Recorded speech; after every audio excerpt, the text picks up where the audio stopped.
کر لے اس پہ غور. کتابوں کا خدا اور ہے, بابوں کا خدا اور. کہنے کو تو دین سب کا اسلام ہے, لیکن کتابوں کا جہاں اور ہے, بابوں کا جہاں اور. میں سمجھتا ہوں یہ میری ناچیز رائے میں بڑے مؤدبانہ گزارش کے ساتھ کہ آپ جس مسند کے اوپر بیٹھے ہیں, ٹھیک ہے, اللہ تعالیٰ نے آپ سے ایک بہت خوبصورت کام لے لیا. آپ نے دین اور سنت کو رائج کر دیا ہم سب کے دل میں. میرا یہ ماننا ہے کہ آپ کی گرفت پالیٹکس اور ہسٹری اور دوسرے ٹاپکس کے اوپر تھوڑی سی ویک ہے. جیسے کہ میں کرنٹلی ابھی بتا دیتا ہوں کہ یہ عمران خان اور یہ سارا ایشو جو چل رہا ہے, ٹھیک ہے, آپ نے پچھلے کہیں لیکچر ایک ویڈیو میں کہا جی کہ نواز شریف کو کون سا اس کا ساتھی چھوڑ کے گیا. سر مجھے ایک بات بتائیں, آپ جس لیول کی بربریت آج کل دیکھ رہے ہیں پی ٹی آئی کے کارکنان پر, ٹھیک ہے, آپ کو لگتا ہے کہ اس کی کوئی مثال آپ کو ہسٹری میں ملتی ہے؟ جس قسم کی بے پردگی اس سے زیادہ کی وقت ہے ملتی ہے میرے بھائی. اب پی ٹی آئی, بس میں نے آپ کی بات پہنچ گئی میرے تک. پی ٹی آئی کی اکثریت وہ لوگ ہیں جنہوں نے آنکھ ہی 1998 اور 99 میں کھولی ہے. وہ اس وقت دودھ بھی نہیں پیتے تھے بچے, اس سے بھی چھوٹی عمر کے ہوں گے, بالکل نیو بورن بیبی ہوں گے جب یہ سارے معاملات ہوئے ہیں. آپ اپنے والدین سے ذرا پوچھیے اگر پالیٹکس میں ان کی کوئی ہے کوئی دلچسپی, کہ پیپلز پارٹی کو کتنی تکلیفیں ضیاء الحق کے دور میں اٹھانی پڑی ہیں, کس طرح کی جیلیں کاٹنی پڑی ہیں, سر عام کوڑے لگائے جاتے تھے چوکوں میں کھڑا کر کے. اس طرح کی بربریت کی مثال کبھی نہیں آئی ہے کہ چوک میں کھڑے ہو کے لوگوں کے سامنے اس طریقے سے اعلانیہ کوڑے مارے جاتے تھے اپنے سیاسی مخالفین کو. تو بہت ساری مثالیں ہیں, لیکن یہ ٹاپک ہمارا نہیں ہے. باقی میں آپ کو بتاؤں, میں چونکہ ایک نیوٹرل نظر سے دیکھ رہا ہوتا ہوں, میرے پاس یعنی ہر طرف کی رائے بھی موجود ہوتی ہے اور وہ چیزیں میں دیکھ بھی رہا ہوتا ہوں. جہاں تک آپ نے کہا ہسٹری اور پالیٹکس کا, تو اللہ کے فضل سے جن کو ہم نے پولیٹیکل لیڈر مانا ہوا ہے نا, ان سے تو میرا زیادہ ہی ویژن ہے.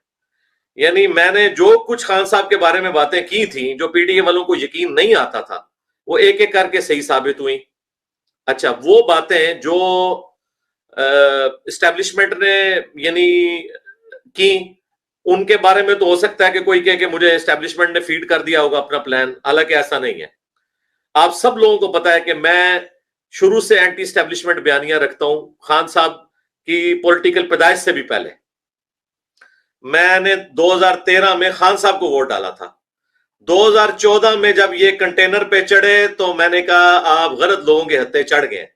تو دیکھیں انجینئر صاحب کو 2014 میں وہ بات سمجھ تھی جو عمران خان نے خاری کاٹ کے اب سمجھی. تو بتائیں ویژن کس کا زیادہ ہوا؟ انجینئر صاحب کا. ٹھیک ہے, اچھا اب آگے چلیں. انجینئر صاحب نے اس وقت یہ بات کی تھی کہ یہ 2017 کی جو حکومت گرائی ہے, یہ اسٹیبلشمنٹ نے نواز شریف کی حکومت گرائی ہے عمران خان کو انسٹال کرنے کے لیے. عمران خان نے ریٹن میں سپریم کورٹ میں مان لیا کہ انجینئر صاحب you are right, I am wrong. ٹھیک ہے جی, دو باتیں. تیسری بات, جب انہوں نے قاضی فائز عیسیٰ کے اوپر ایک جھوٹا مقدمہ شہزاد اکبر کے ذریعے بنوایا, شہزاد اکبر بھی بھاگ گیا باہر, چودھری فواد بھی چھوڑ گیا. میں ان دونوں کے بارے میں خان صاحب کو کہتا تھا یہ آپ کو دھوکہ دے جائیں گے. انجینئر صاحب اگین رائٹ, خان صاحب نے پھر میجورٹی کا ثبوت دیا, اور آج خان صاحب سب کو کہہ رہے ہیں کہ یہ کیس غلط بنایا گیا. خود عارف علوی نے ویڈیو میں آ کے کہا کہ خان صاحب بھی مانتے ہیں اور میں بھی مانتا ہوں یہ کیس ہم نے غلط بنایا تھا. ٹھیک ہے, اچھا آپ اس طرح لسٹ ڈاؤن کریں. اچھا پھر خان صاحب جب سینٹ کے اپنا انہوں نے سنجرانی کو چیئرمین بنوا لیا تھا اپنی مائنورٹی کے باوجود, اور انہوں نے جس طریقے سے آئی ایس آئی کے ذریعے بندوں کو انگیج کیا, یہ خود انہوں نے اپنی پوڈ کاسٹ میں مانا ہے کہ میں فیض حمید کے ذریعے ان کو کنٹرول کرتا تھا اور میں اپنا الیکشن جیتا رہا ہوں. پھر انجینئر صاحب صحیح نکلے کہ خان صاحب جو ہے وہ اسٹیبلشمنٹ کا اعلی کار بنے ہوئے تھے اس وقت. اچھا اس طرح آپ لسٹ ڈاؤن کریں تو اللہ کے فضل سے میرے ساتھ کوئی بھی دنیا کا بڑے سے بڑا چیمپئن اوپر سے لے کے نیچے تک فیکٹس اینڈ فیگرز میں, اور میں اس میں کوئی اپنی دلیل نہیں پیش کروں گا, میں خان کی 2 ویڈیوز چلا دوں گا. جس طرح میں بریلویوں کو شکل دکھاتا ہوں ان کی کتابوں کی شکل میں خان کی 2 ویڈیو دکھاؤں گا کہ خان یہاں یہ کہہ رہا تھا, اب اس کو جو ہے نا وہ ڈیموکریسی یاد آ گئی ہے. خان یہ کہہ رہا تھا, اب اس کو یاد آ گئی ہے. رہا اب کا معاملہ, تو اب تو بھائی خان صاحب تو میرے والے پیج پہ آ چکے ہیں. ٹھیک ہے, خان صاحب جب بار بار کہتے تھے ہم سیم پیج پہ, اس کا مطلب کیا تھا؟ وہ کہتے تھے کہ میں, یہ پیج کون تھا؟ اسٹیبلشمنٹ جس کی گود میں وہ بیٹھے ہوئے تھے. تو یہ میں نے ان کو کہا تھا کہ آپ یہ بولا کریں سیم پیج. تو یہ mister same page Imran Khan اور مسٹر ووٹ کو عزت دو نواز شریف، میرے بھائی یہ دونوں اسٹیبلشمنٹ کے لانچ کردہ ہیں. جب ان کو نکالا جاتا ہے یہ ہمارے بیانیے پہ آ جاتے ہیں. آج آپ ان کو بحال کریں یہ پھر ان کی گود میں بیٹھیں گے. تو انجینئر صاحب کا عقیدہ پہلے دن سے وہی ہے. یہ ہمارے پولیٹیشنز کے عقائد جو ہے نا بدلتے رہتے ہیں، اور ہمیں یہی ان کو دلانا ہوتا ہے کہ خدا کے لیے آپ یہ نہ کریں. ابھی میری ایک پوڈ کاسٹ ریکارڈ ہوئی ہے، ہسٹوریکل پوڈ کاسٹ، پاکستان میں کس طرح تبدیلی لائی جا سکتی ہے، اسلامک نظام، اقامت دین، یہ ایون والوں نے کی ہے. وہ کچھ دنوں میں اپلوڈ ہو جائے گی، اس کی وہ ایڈیٹنگ کر رہے ہیں. اس میں نے آپ اندازہ کر سکتے ہیں وہ کتنے انٹلیکچوئل قسم کے ان کے وہ سوال کرنے والے لوگ ہیں. انہوں نے پوری تیاری کی ہوئی تھی، 1 گھنٹے کی ریکارڈنگ ہے، ایکسٹراڈنری ریکارڈنگ ہے. میں نے اس میں کھول کے ہر چیز بیان کی ہے. ہم جب بھی بولتے ہیں ملک کے درد میں بول رہے ہوتے ہیں. خان صاحب نے اب جو بیانیہ اڈاپٹ کیا ہے تو اس کا مطلب یہی ہے کہ وہ بیانیہ ان کا غلط تھا جب وہ نیب کے ساتھ مل کے مخالفین کو جیلوں میں ڈال رہے تھے. اب میں نے خان صاحب کو کہا کہ فضل الرحمان کے پاس آپ تعزیت کے لیے بندہ بھیجیں، پوری زندگی اس کو آپ گالیاں دیتے رہے، آپ نے آپ بندے بھیج دیے. خان صاحب نے، یہ میرا گولڈن کوڈ یاد رکھیے گا، اپنی زندگی میں ایک بات پہ صرف یو ٹرن نہیں لیا، اور وہ یہ ہے کہ میں ملک چھوڑ کے نہیں جاؤں گا. ہم سب دعا کرتے ہیں اجتماعی کہ اللہ کرے کہ وہ اس پہ یو ٹرن نہ لیں. باقی اللہ کے فضل سے کوئی ایک بات بھی نہیں جس میں انہوں نے یو ٹرن نہ لیا ہو، ہر بات پہ یو ٹرن لیتے ہیں.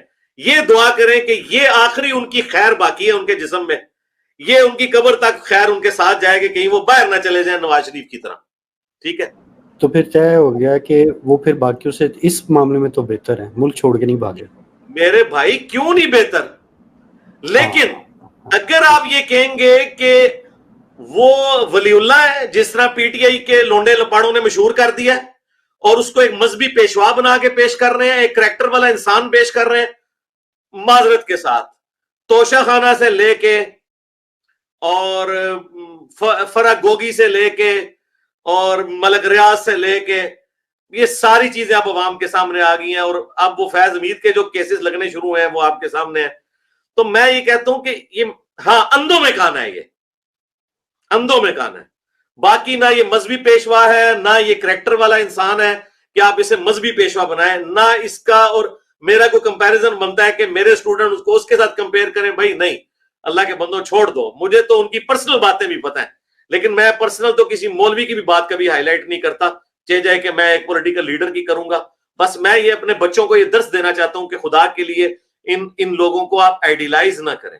راہ بہتری ہو تو میں نے جمیل فاروقی کی پوڈ کاسٹ میں بھی کہا ہے، ٹھیک ہے، وہ یہ بات ہے. لیکن مجھے اس بات کا ہمیشہ دکھ رہے گا کہ خان صاحب نے جب ان کے سر سے پانی گزر گیا پھر ان کو یہ یاد آیا کہ میں نے یہ کرنا ہے.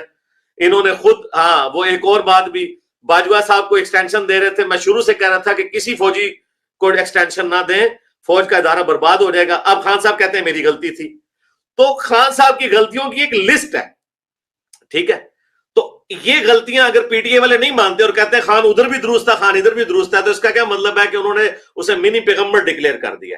تو یہ بڑا خطرناک معاملہ ہے. اور ابھی دیکھیں میں کوئی بات کی ہے، میری کو پرانی ویڈیو اٹھا کے اس کو ٹویٹر پہ ڈال کے، وہ ایک قبر پرست صحافی ہے، میں نام نہیں لیتا پھر بالکل پرسنل ہو جائے گا، چھوٹو، وہ چھوٹو جو قبر پرست ایک صحافی ہے پی ٹی آئی کا، ٹھیک ہے، جو ایک اس فرقے سے تعلق رکھتا ہے جو مردوں کو پکارتے ہیں مدد کے لیے.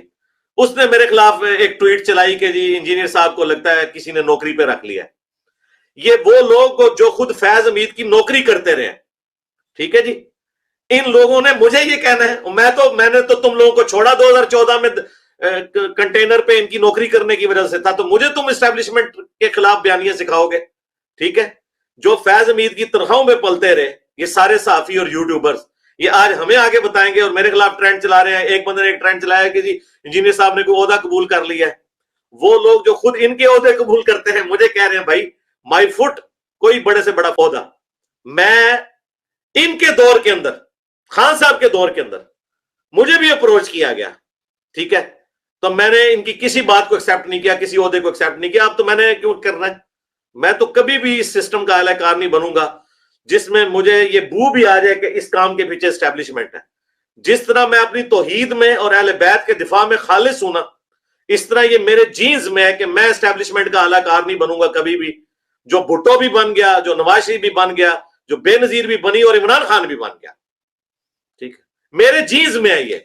میری ذاتی زندگی تو میں کیمرے میں نہیں ڈسکس کرنا چاہتا, مجھے کتنی تکلیفیں اٹھانی پڑی ہیں. میرے بارے میں کچھ سوچے بھی نہ کہ میں ان کا اعلی کار بنوں گا, اگرچہ مجھے آفر ہوئی کافی دفعہ شروع میں, لیکن جب ان کو میری طبیعت کا پتہ چلا کہ میری حضرت عمر والی طبیعت ہے تو اب تو کوئی اشارے سے بھی میرے ساتھ بات نہیں کرتا, سیدھی میں شٹ اپ کال دے دیتا ہوں. ٹھیک ہے. دوسرا سوال میرا تھوڑا سا سیاست کے حوالے سے, جو آلریڈی آپ اس سے کافی ساری بات کر چکے ہیں, دوبارہ نہ کریں, اس میں اب کوئی گنجائش نہیں رہی ہے. میں نے جتنا کھول کے بیان کیا ہے نا, اب اس میں مزید ایڈ نہ کریں. اللہ سے دعا کریں کہ ہم اپنے سیاسی لیڈروں کے پیچھے اپنی آخرت نہ برباد کریں. بس ہم اللہ رسول کو اتھارٹی مانیں, سیاسی لیڈر کو مذہبی پیشوا نہ بنائیں. بس ٹھیک ہو گیا. لیکن میرا اس سے نا آپ کے الفاظ کے حوالے سے تھوڑا سا تحفظات تھے, کیونکہ جب آپ میاں صاحب کے لیے بات شروع کرتے ہیں تو آپ ان کے لیے یہ کہتے ہیں کہ اسٹیبلشمنٹ کے اعلی کار بنے, اور جب خان صاحب کی بات آتی ہے تو آپ کہتے ہیں وہ گود میں بیٹھ کے آیا یا گود میں بٹھا کے ان کو لایا گیا. تو اس کے اوپر میرا آپ سے ہے کہ ایسے الفاظ اس کی وجہ بتا دو کیا ہے, اس کی وجہ کیا ہے, بڑی اس کو مختصر بہت اچھا ہے. اب بلال بھائی اس حصے کو بھی اس میں جوڑ دینا. اس کی وجہ یہ ہے کہ وہ لوگ جو ہے نا, نواز شریف, بے نظیر, زرداری, یہ اپنے اس بلنڈر کو مانتے ہیں. اسی لیے انہوں نے 2007 میں چارٹر آف ڈیموکریسی لکھا ہے, اور اس میں انہوں نے مانا ہے کہ ہم, آپ کی خواہش کے لیے میں بول دیتا ہوں کہ ہم اسٹیبلشمنٹ کی گود میں بیٹھے رہے. انہوں نے اپنی غلطی مان لی ہے. لیکن خان اور ان کے ماننے والے کہتے ہیں خان اس وقت بھی ٹھیک تھا, خان اب بھی ٹھیک ہے. جس دن خان صاحب آگے لانیاں کہہ دیں گے نا کہ میں فیض امید کی گود میں بیٹھا رہا ہوں, یہ میرا بلنڈر ہے, فیض امید نے مجھے مس یوز کیا اپنے آرمی چیف بننے کے لیے اور پکڑ کے میری جماعت کو ٹانگ دیا, میں نے دیکھیں اسی وقت کہا تھا خان صاحب احتیاط سے چلیں, یہ آپ کو بہت کریں گے. اور اب آپ دیکھیں, آپ ان کو سائفر کیس میں پھنسا دیا ہے. میں اندر سے بہت دکھی ہوں. میں نے ابھی بھی اپنی ویڈیو میں, لاکھوں لوگ میری ویڈیو دیکھ چکے ہیں جو اپلوڈ ہوئی ہے, میں نے آرمی چیف سے کہا کہ اگر آپ فیض امید اور باجوہ کو سزا نہیں دے سکتے تو پلیز خان صاحب کو بھی چھوڑ دیں. یہ ہمدردی کا جملہ کیا طارق جمیل صاحب نے کبھی بولا, کسی اور نے بولا؟ کوئی بھی بولنے کے لیے تیار نہیں ہے. تو میرا مقدمہ اپنی جگہ قائم ہے. خان صاحب ماننے نا کہ میں نے غلط کیا, مجھے اسٹیبلشمنٹ کا اعلی کار نہیں بننا چاہیے تھا. اور یہ ان کے سارے وزیر اس وقت کہتے تھے same page, same page, same page. Same page کا مطلب کیا تھا؟ وہی گود میں بیٹھے ہوئے, ٹھیک ہے نا. تو دوسرے جو ہے وہ تو مانتے ہیں, اچھا کہ ہم نے یہ کیا, ہم سے غلطی ہوئی. اچھا اب یہ جب دوبارہ آئے ہیں, اب وہ انہوں نے اس کا اسکیپ روٹ نکال دیا نواز شریف صاحب نے. انہوں نے کہا کہ بھی میرے ساتھ زیادتیاں تو بہت ہوئی ہیں لیکن میں اللہ کے لیے معاف کرتا ہوں, ایک درمیان کا راستہ نکال لیا. ٹھیک ہے. تو خان صاحب کو برملا یہ بات ماننی چاہیے کہ اس وقت ان سے مس ہینڈلنگ ہوئی ہے, ان کو یہ نہیں کرنا چاہیے تھا. اور آخری بات, خان صاحب سے ہم یہ گلہ شکوہ اس لیے کرتے ہیں کہ ہم نے نواز شریف, بے نظیر کے مقابلے پہ خان صاحب کو ایک آئیڈیل لیڈر کے طور پہ مانا تھا, ہماری بڑی امیدیں تھیں ان سے. ٹھیک ہے. لیکن 2014 میں ایک کنٹینر پہ چڑھے, ٹھیک ہے, اور وہی کام کیا جو پی ڈی ایم نے 2022 میں کیا, یہ سیم وہی کام ہے. تو کب تک یہ ایک دوسرے سے, تو لہذا میں تمام اپنے جو اوورسیز کو بتاؤں کہ میں خود یعنی اسٹیبلشمنٹ کا ڈسا ہوا ہوں شروع سے. لہذا میرے بارے میں کوئی یہ گمان بھی نہ کرے کہ میں کبھی ان کا اعلی کار بنوں گا. آپ یہ تو مان لیجئے گا کبھی میں خان صاحب کے ساتھ بیٹھ جاؤں, فضل الرحمان کے ساتھ بیٹھ جاؤں, نواز شریف کے ساتھ بیٹھ جاؤں, بیٹھا میں نے ان کے ساتھ بھی کوئی نہیں, لیکن اسٹیبلشمنٹ کا معاملہ بالکل نہیں. کیوں؟ میں آئینی طور پہ سمجھتا ہوں کہ ان کا کام یہ نہیں ہے کہ وہ آ کے تو پالیٹکس میں لچ تلیں. یہ اتنا بڑا میرا مقدمہ ہے کہ 2013 میں عمران خان کو ووٹ ڈال کے بھی 2014 میں جب یہ کنٹینر پہ چڑھے میں نے کہا یار یہ بھی اسی پٹی پہ چڑھ گیا. 2018 میں نے ووٹ نہیں ڈالا. اور اگلی بات 2023-24 کے الیکشن میں خان صاحب کو ووٹ ڈالوں گا اگر یہ اپنے بیانیے کے اوپر قائم رہے. لے یہ بھی لے لیں اگر انہوں نے کمپرومائز نہ کیا. ٹھیک ہے. کیونکہ میرا کرائیٹیریا یہ ہے کہ جو آئین کی حکمرانی اور قانون کی حکمرانی کی بات کرے گا میں اسے ووٹ ڈالوں گا. آپ خوش ہیں جی آپ لوگ؟ اور فرقوں کی دکانیں بند. The damage has been done.